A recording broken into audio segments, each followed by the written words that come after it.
Amen. So now, during the summer, you all know that it's a part of our community's tradition that we welcome up community members who come to the Bima to share words of Torah, join us in leading music, and all of that. And so tonight we are blessed to have Elisheva Thoreen, who is going to teach us some Torah tonight. So I want to welcome you up to the Bima. Your mic awaits.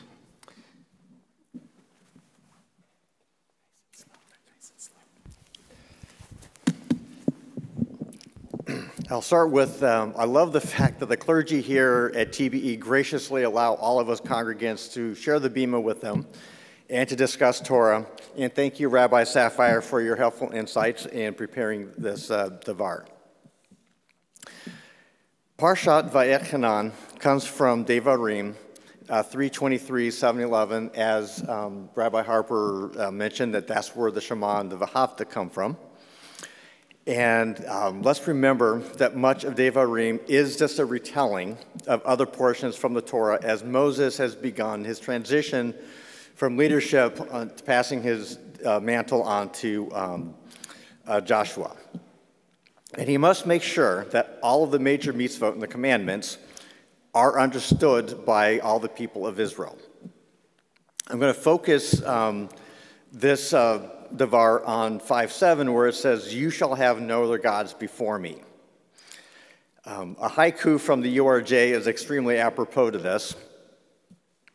Lifelong instructions for my treasured peoplehood is a complex task.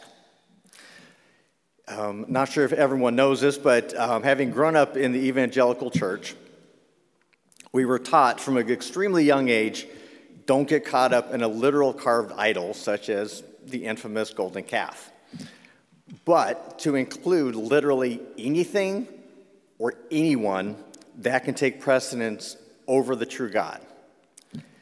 We, as human beings, are quite capable of making anything an idol. It is from this perspective that I'm going to talk. In Western culture, and particularly American culture, we love to focus on the cult of personality, such as celebrities, athletes, so on, their opinions, what they choose to support. I am going to deliberately avoid the political arena with regards to that. One of the first things I noticed when I moved here to Boston in 2018 was how incredibly focused on sports the Boston area is. I've heard it said that people think that sports is life. As an athlete and performer myself, I can easily fall into the same trap. How many times have I looked up to elite athletes and performers and just go beyond, I want to learn from their performance, and you start straying into idolizing them by learning all about their lives, considering any behaviors acceptable, considering their opinions as correct. People do like to place athletes and celebrities on a pedestal. Considering how the Paris Olympics just concluded, I'm going to use that as my initial springboard. I'll start this discussion with that elite gymnast, Simone Biles.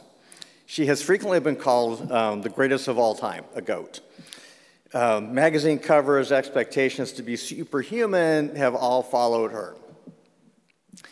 The perspective that Simone Biles has regarding her fame and talent is very refreshing, though.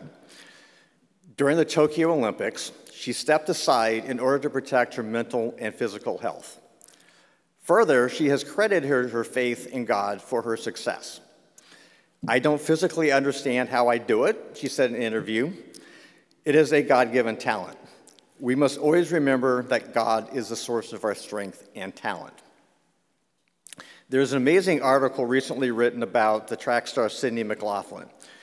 When you look at her and you read the article about her, it's very obvious that she does, again, take credit that God is one who gave her her abilities. My personal experience with elite athletes and performers stemmed from my being a lacrosse goalie and a premier Highland dancer, and I used to be a semi-professional dancer way back in the day. Being in competition with them can really make you in awe of some of these people. With the recent completion of the Highland Dance National Competition Festival in Boston this past summer, I saw some tremendous perfection. I can show you some pictures of some of my friends. It's phenomenal. I saw this perfection that I want to emulate, but again, I don't want to take it a step beyond that. All of this is to provide a useful entree into a deeper dive. In Sha'arei Orah, the Jewish mystical book, it states, "We heard, I am Adonai your God. You shall have no other gods." That comes directly from the mouth of the Almighty. Because these two are the primary foundation of all Torah, God said these words to us, and we heard them directly from his mouth. It is God personally who has commanded us with these words. Yet, all too often, we tend to turn away from God to worship other gods.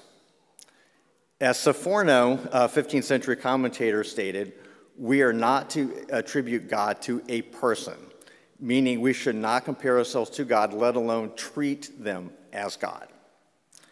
Further, as Rashbaum said, I believe that God's point is that even if you believe in him absolutely and exclusively, you must not make any tangible symbol, anything that you would use as a charm, such as Balaam did in the biblical sorcerer, who did believe in God but used charms to help establish communication.